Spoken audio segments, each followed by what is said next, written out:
ವೀಕ್ಷಕ ನಮಸ್ಕಾರ. ಕಚ್ಚೆತಿವ್ ದ್ವೀಪ ಕಳೆದ 3-4 ದಿನಗಳಿಂದ ಬಹಳನೇ ಚರ್ಚೆಯಲ್ಲಿರ್ತಕ್ಕಂತಹ ಒಂದು ದ್ವೀಪ.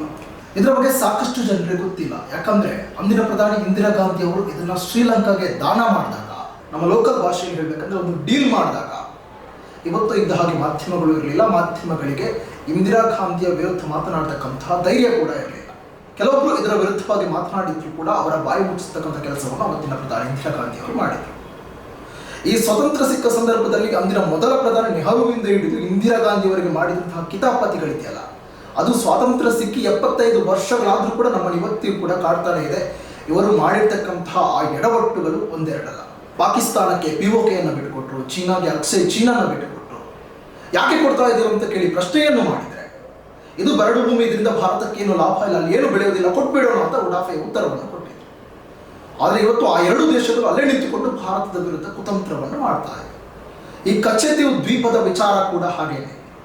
ಇದನ್ನು ಶ್ರೀಲಂಕಾ ಭಾರತದ ಬಳಿ ಯುದ್ಧ ಮಾಡಿ ಪಡೆದಂತಹ ಜಾಗ ಅಲ್ಲ. ಇದು ನಮ್ಮ ಭಾರತದ ರಾಜಕಾರಣಿಗಳ ಮೂರ್ಖತನದಿಂದಾಗಿ ಶ್ರೀಲಂಕಾಗೆ ಬಿಟ್ಟಿಯಾಗಿ ಹೋದಂತಹ ಜಾಗ. ಇನ್ನು ಈ ವಿವಾದಾತ್ಮಕ ಕಚ್ಚೆತಿವ್ ದ್ವೀಪದ ಬಗ್ಗೆ ನೋಡೋದಾದ್ರೆ, ಜ್ವಾಲಾಮುಖಿ ಸ್ಫೋಟದ ಮೂಲಕ ಭಾರತ ಮತ್ತು ಶ್ರೀಲಂಕಾದ ಮಧ್ಯಭಾಗದಲ್ಲಿ ಸಮುದ್ರದಲ್ಲಿ ಹುಟ್ಟಿಕೊಂಡಂತಹ ಒಂದು ಸುಂದರ ದ್ವೀಪ, 300 ಎಕರೆಯಷ್ಟು ಇರ್ತಕ್ಕಂತಹ ಒಂದು ಪುಟ್ಟ ದ್ವೀಪವೇ ಈ ಕಚ್ಚೆತಿವ್.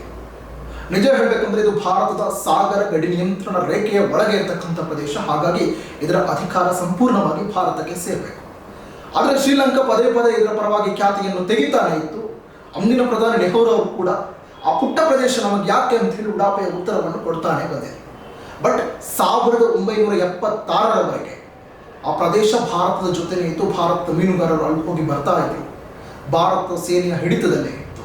ಆದರೆ ತಂದೆಯ ಚಾಳಿಯನ್ನೇ ಮುಂದುವರಿಸಿದಂತಹ ಅಂದಿನ ಪ್ರಧಾನಿ ಇಂದಿರಾ ಗಾಂಧಿ ಅವರು ಶ್ರೀಲಂಕಾ ಪ್ರಧಾನಿ ಸಿರಿಮಾವ ಜೊತೆ ಒಂದು ಒಪ್ಪಂದವನ್ನು ಮಾಡಿಕೊಂಡು ನಿರಾಯಾಸವಾಗಿ ಭಾರತದ ಭೂಭಾಗವನ್ನು ಶ್ರೀಲಂಕಾಕ್ಕೆ ಬಿಟ್ಟುಕೊಟ್ಟರು. ಯಾವಾಗ ಈ ಜಾಗ ಶ್ರೀಲಂಕಾದ ಪಾಲಾಯಿತು, ಅವತ್ತಿನಿಂದ ಅಲ್ಲಿ ಲಂಕಣ್ಣರ ಅಟ್ಟಹಾಸ ಶುರುವಾಯಿತು. ಭಾರತೀಯ ಮೀನುಗಾರರನ್ನ ಸಿಕ್ಕ ಕಡೆ ಬಂಧಿಸಿದ್ರು. ಅವರ ಹತ್ಯೆ ಕೂಡ ಮಾಡಲಾಯಿತು. ಭಾರತದಿಂದ ಒಂದು ಜಾಗವನ್ನು ಭಿಕ್ಷೆಯನ್ನು ಪಡೆದಂತಹ ಶ್ರೀಲಂಕಾ ಭಾರತದ ಮೇಲೆಯೇ ಸವಾರಿ ಮಾಡೋಕ್ಕೆ ಶುರುವಾಯಿತು. ಭಾರತದ ಮೂಕ ರಾಜಕಾರಣಿಗಳು ಮಾಡಿದಂತಹ ತಪ್ಪಿಗೆ ಭಾರತೀಯರೇ ಹೋಗಿ ಶ್ರೀಲಂಕಾದ ಜೈಲಿನಲ್ಲಿ ಕೊಡ್ತಕ್ಕಂತಹ ಪರಿಸ್ಥಿತಿ ನಿರ್ಮಾಣ ಆಯಿತು. ಇದು ಸಮುದ್ರದ ಮಧ್ಯೆ ಇರತಕ್ಕಂತಹ ಈ ಕಚ್ಚೆತಿವ್ ದ್ವೀಪವನ್ನು ಶ್ರೀಲಂಕಾಗೆ ಬಿಟ್ಟುಕೊಟ್ಟು ಭಾರತ ಎಷ್ಟು ದೊಡ್ಡ ತಪ್ಪು ಮಾಡಿತು ಅಂತ ಹೇಳಿದ್ರೆ, ಇದು ರಕ್ಷಣಾ ವಿಚಾರದಲ್ಲಿ ಭಾರತಕ್ಕೆ ಭಾರಿ ದೊಡ್ಡ ಹೊಡೆತವನ್ನು ಕೊಡ್ತಕ್ಕಂಥ ಸಾಧ್ಯತೆ ಇದೆ. ಯಾಕಂತ ಹೇಳಿದ್ರೆ, ಶ್ರೀಲಂಕಾದ ಕತೆ ನಿಮ್ಗೆ ಗೊತ್ತೇ ಇದೆ. ಅದು 6 ಕೊಟ್ಟರೆ ಅತ್ತೆ ಕಡೆ, 3 ಕೊಟ್ಟರೆ ಸೊಸೆ ಕಡೆ ಅಂತ ಇರ್ತಕ್ಕಂತಹ ದೇಶ. ಅದರಲ್ಲೂ ಚೀನಾದ ಜೊತೆ ಜಾಸ್ತಿ ದೋಸ್ತಿಯನ್ನು ಹೊಂದಿರತಕ್ಕಂತಹ ದೇಶ ಶ್ರೀಲಂಕಾ. ಇನ್ನು ಕುತಂತ್ರಿ ಚೀನಾದ ಬಗ್ಗೆ ನಿಮಗೆಲ್ಲ ಗೊತ್ತೇ ಇದೆ. ಎಲ್ಲಿ ಲಾಭ ಇದೆಯೋ ಅಲ್ಲಿ ಚೀನಾ ಇದ್ದೇ ಇರುತ್ತೆ. ಸೊ ಆರ್ಥಿಕ ದಿವಾಳಿತನದಿಂದ ಗತಿಗೆಟ್ಟು ಹೋಗಿರ್ತಕ್ಕಂಥ ಶ್ರೀಲಂಕಾಗೆ ಸಾಲವನ್ನು ಕೊಟ್ಟು ಆ ಕಚ್ಚೆತಿವ್ ದ್ವೀಪವನ್ನು ತನ್ನ ವಶಕ್ಕೆ ಪಡೆದುಕೊಂಡು ದಕ್ಷಿಣ ಸಾಗರದಲ್ಲಿ ಭಾರತದ ವಿರುದ್ಧ ಪಾರುಪತ್ಯವನ್ನು ಮೆರಿಬೇಕು ಅಂತ ಹೇಳಿ ಚೀನಾ ಸ್ಕೆಚ್ ಹಾಕ್ತಾ ಇದೆ. ಸೊ ಚೀನಾದ ಮಾತಿಗೆ ತಕ್ಕಂತೆ ಬಾಲಲ್ಲಾಡಿಸ್ತಿರೋ ಶ್ರೀಲಂಕಾ ಅಲ್ಲಿ ಚೀನಾದ ನೌಕಾಪಡೆ ಹಡಗುಗಳಿಗೆ ಓಡಾಡೋದಕ್ಕೆ ಅವಕಾಶವನ್ನು ಕೂಡ ಮಾಡಿಕೊಟ್ಟಿದೆ. ಸೊ ಹೀಗೆ ಒಂದು ವೇಳೆ ಚೀನಾ ಆ ಜಾಗವನ್ನು ವಶಕ್ಕೆ ಪಡೆದು ಅಲ್ಲೇನಾದರೂ ತನ್ನ ನೌಕಾನೆಲೆಯನ್ನು ಸ್ಥಾಪಿಸಿದರೆ, ಇದು ಭಾರತಕ್ಕೆ ರಕ್ಷಣಾತ್ಮಕವಾಗಿ ಒಂದು ಭಾರಿ ದೊಡ್ಡ ಹೊಡೆತವನ್ನು ಕೊಡೋದು ಗ್ಯಾರಂಟಿ.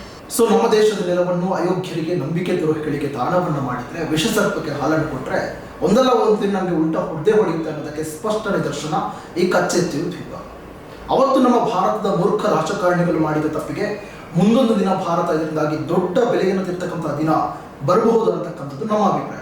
ವೀಕ್ಷಕರಿಗೆ ಕಚ್ಚೆತಿವ್ ದ್ವೀಪದ ಬಗ್ಗೆ ನಿಮ್ಮ ಅಭಿಪ್ರಾಯವನ್ನು ತಪ್ಪದೆ ಕಮೆಂಟ್ ಬಾಕ್ಸ್ನಲ್ಲಿ ತಿಳಿಸಿ. ಈ ವಿಡಿಯೋ ನಿಮಗೆ ಇಷ್ಟ ಆಗಿದೆ ತಕ್ಷಣ ಈ ವಿಡಿಯೋವನ್ನು ಲೈಕ್ ಕೊಟ್ಟು ಈ ವಿಡಿಯೋನ ಎಲ್ಲ ಕಡೆ ಶೇರ್ ಮಾಡಿ. ಜೈ ಹಿಂದ್.